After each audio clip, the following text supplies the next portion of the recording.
बिस्मिल्लाहिर्रहमानिर्रहीम। 1,19,106 की weekly closing. Week on week basis पे अगर आप ओपनिंग से लेंगे तो तकरीबन 900 पॉइंट मार्केट जो है वो माइनस क्लोज हुई है।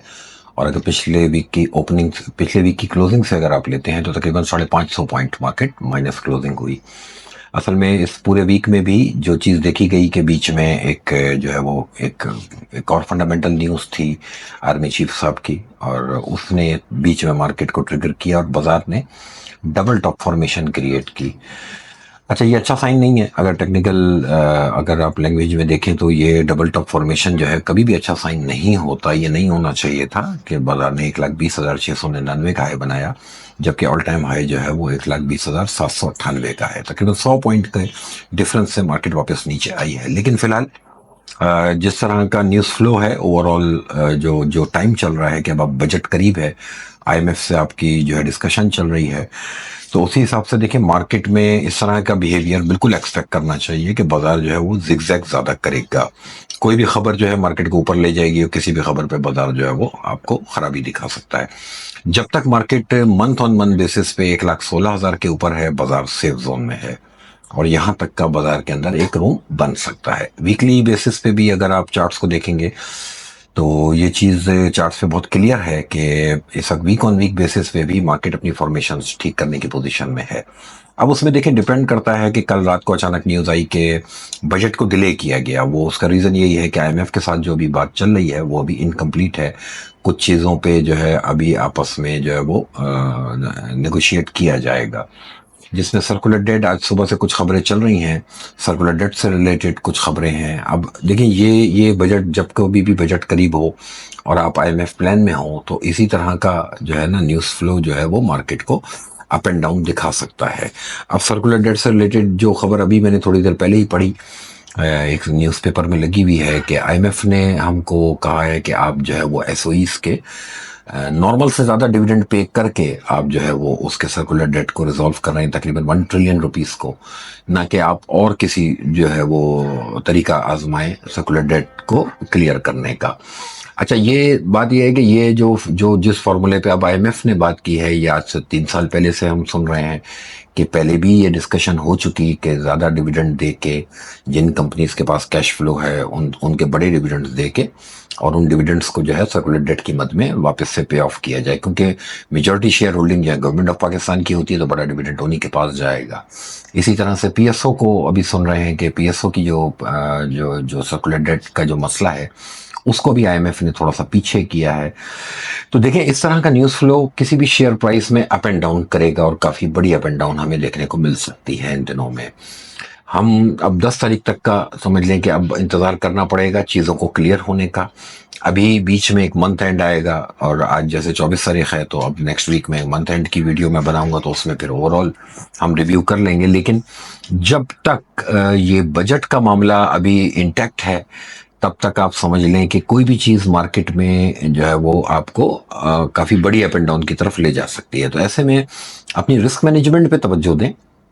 लिवरेज वाला काम फिलहाल नहीं करना चाहिए, जो भी करें कैश के ऊपर करें। ओवरऑल मार्केट मुझे नहीं लग रहा कि बाजार के अंदर कोई खराबी वाली बात है, सिवाय इसके कि स्पेसिफिक न्यूज़ वाइज जो है वो चीज़ें रिफ्लेक्ट होंगी। कि जैसे अभी पिछले दिनों बाजार में रूमर थी कि एक्सपेक्टेड है कि इस बजट में जो है वो फाटा के ऊपर जो टैक्स फ्री जो इनको एक फैसिलिटी दी हुई है काफ़ी अरसे से वो शायद ख़त्म की जाए, तो उससे स्टील सेक्टर के ऊपर एक हमने देखा कि कुछ दिनों का 1 दिन 2 दिन का एक बूम था। ये बेसिकली हर बजट से पहले इस तरह की सेक्टर वाइज चीजें रिफ्लेक्ट होती हैं, रूमर्स होती हैं, क्योंकि डिसाइड तो बजट स्पीच में होगा कि जब वो स्पीच सामने आएगी तो असल पता चलेगा कि हाँ जी गवर्नमेंट ने क्या चीज डिसाइड की है। लेकिन देखें एक बात क्लियर रखें कि ये जो भी बजट आएगा ये प्योर आईएमएफ की डिक्टेशन पे होगा। इसमें गवर्नमेंट का अपना अमल दखल इतना नहीं हो सकता, सिवाय इसके कि वो हाथ पैर जोड़ के अप्रूवल करवाएं पहले अपनी मर्जी का। अदरवाइज जो आईएमएफ जैसा कहेगा हमको वैसी चीज़ माननी चाहिए और यही चीज़ हमारे लिए आगे जाके हमारे फंडामेंटल्स के लिए बेहतर होगी कि आप अपने इस प्लान को, आईएमएफ प्लान को तरीके से पूरा करें और जिस तरह से वो कह रहे हैं उसको जो है वो 100% फॉलो करें।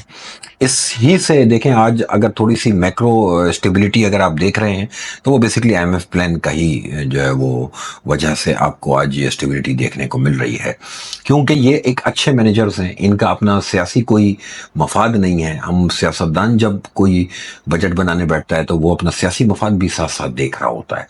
तो इन चीज़ों से को सामने रखते हुए अभी मेरे हिसाब से मार्केट में कोई बहुत बड़ी पोजीशन लेने वाली बाजार नहीं है, छोटी सी मूवमेंट में प्ले करने वाला बाजार है। बाजार आपको जिगजैग दिखाएगा। देखिए, बाजार में मुझे कोई खराबी फिलहाल नहीं दिख रही जब तक मार्केट 1,16,000 के ऊपर है।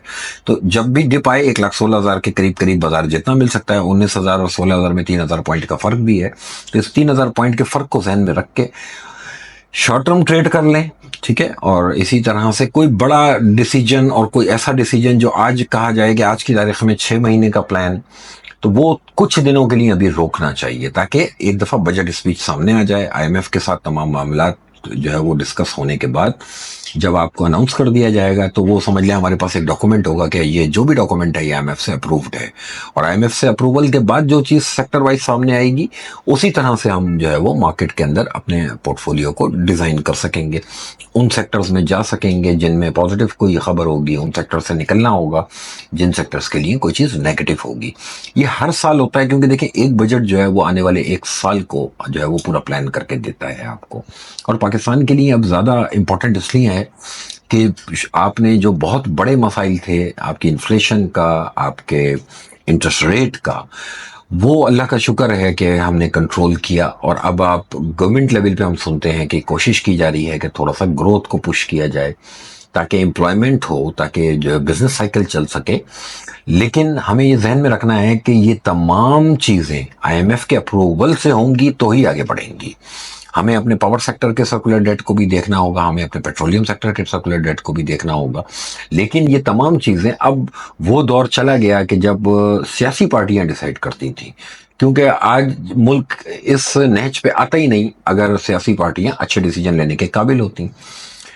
जो भी है, आईएमएफ के जो है वो डिक्टेशन के ऊपर चीज़ें आगे बढ़ेंगी। और आगे आने वाला भी समझ लें कि 10 तारीख तक, जब तक बजट नहीं आ जाता तब तक हमें एक्सपेक्ट करना चाहिए कि मार्केट डिप मिले तो लेके काम करें, ऊपर बढ़ जाए तो थोड़ा सा बेच लें, शॉर्ट टर्म के अंदर डिसीजंस लें। लंबा अभी रखने की ज़रूरत नहीं है। इस शॉर्ट टर्म में भी आपको जो है मौके बाय ऑन डिप वाले मिलेंगे। जब तक आप 1,16,000 के ऊपर हैं, कंफर्टेबल रहें। इसी तरह जो वीक ऑन वीक बेसिस पे जो क्लोजिंग आई है इंटरनेशनल मार्केट्स की, वहाँ पर भी देखें कुछ चीज़ें बेहतरी की तरफ आई हैं। लेकिन कल रात को फिर से वही खबर कि ट्रम्प साहब ने फिर यूरोपीय यूनियन की तरफ जो है वो बड़ा टैक्स लगाने की बात कर दी है और 25% टैरिफ की बात की है। तो अभी फिर वही चीज़ आती है कि देखिए, जब इस तरह की खबर आएगी तो फिर इंटरनेशनल मार्केट्स भी डिस्टर्ब होंगी। अब जब इंटरनेशनल मार्केट्स डिस्टर्ब होंगी तो इवेंचुअली उसका इम्पैक्ट भी आपके यहाँ जो है वो आएगा, चाहे थोड़ा आए चाहे ज़्यादा आए, लेकिन इंटरनेशनल मार्केट का इम्पैक्ट ज़रूर हर मार्केट को, दुनिया की आपस में ये लिंक्ड होती हैं मार्केटें, सब एक अंदाज से चलती हैं। अच्छा, गोल्ड का स्पार्क आपने देखा कि 4-5 दिन गोल्ड बहुत कूल डाउन हो रहा था, लेकिन दोबारा से स्पार्क आया गोल्ड में, इसी रीज़न पे आया कि यूरोप के ऊपर 25% टैरिफ की ट्रम्प साहब की तरफ से अचानक से फिर से बात सामने आई।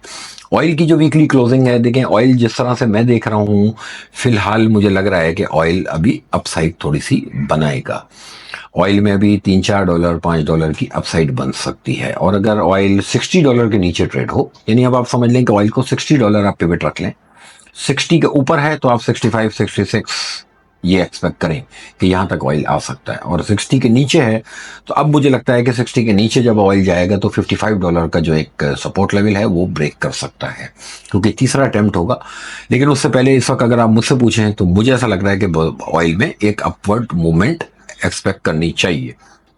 60 के नीचे का स्टॉप रखें, बाय करके बैठें, तो एक lower the risk higher the return वाला जो है क्राइटेरिया ऑयल के ऊपर ये सब पूरा आ जा रहा है। गोल्ड में मेरी एडवाइस ये है कि देखिए, शॉर्ट टर्म ट्रेड गोल्ड में नहीं करें। गोल्ड मूविंग एवरेजेस को लिफ्ट ही नहीं करा रहा है, वो प्योर जो है वो किसी एक खबर पे, एक ट्वीट के ऊपर गोल्ड ऊपर है और एक ट्वीट पे गोल्ड नीचे है। तो ऐसे में आप बेसिकली अपनी रिस्क मैनेजमेंट पूरी नहीं कर सकेंगे और या फिर पोजीशन साइज ही नहीं ले सकेंगे। छोटी पोजीशन साइज में टेंशन पूरी लेंगे, लेकिन वो कमाना और गंवाना कुछ भी नहीं है। तो उससे बेहतर है कि थोड़ा सा साइड लाइन रहें गोल्ड से। और गोल्ड जब तक ऑल टाइम हाई नहीं बनाता, न्यू ऑल टाइम हाई नहीं बनाता, तब तक गोल्ड अगर ऊपर कहीं 35 के ऊपर कोई रेट अगर मिलता है तो वहां बेच के न्यू ऑल टाइम हाई का स्टॉप रख लें, इस तरह कर लें। और नीचे अगर मिलता है 30-70 के करीब, तो 30-70 के नीचे का कोई स्टॉप रखें, उसमें बाय करके रखें।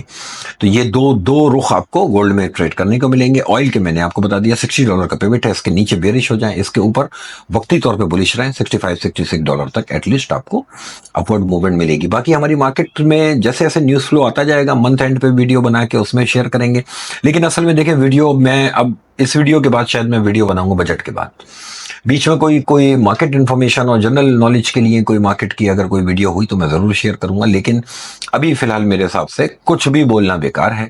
हमें इंतज़ार करना चाहिए कि IMF के साथ चीज़ें क्लियर हों और हम एक दफ़ा बजट स्पीच सुन लें। जो बजट डॉक्यूमेंट होगा वो हमको नेक्स्ट 1 साल का एक डायरेक्शन देगा, और इंशाल्लाह किन सेक्टर्स में जाना है और किन से दूर रहना है वो बजट के बाद इंशाल्लाह डिसाइड होगा। आप लोगों का बहुत शुक्रिया।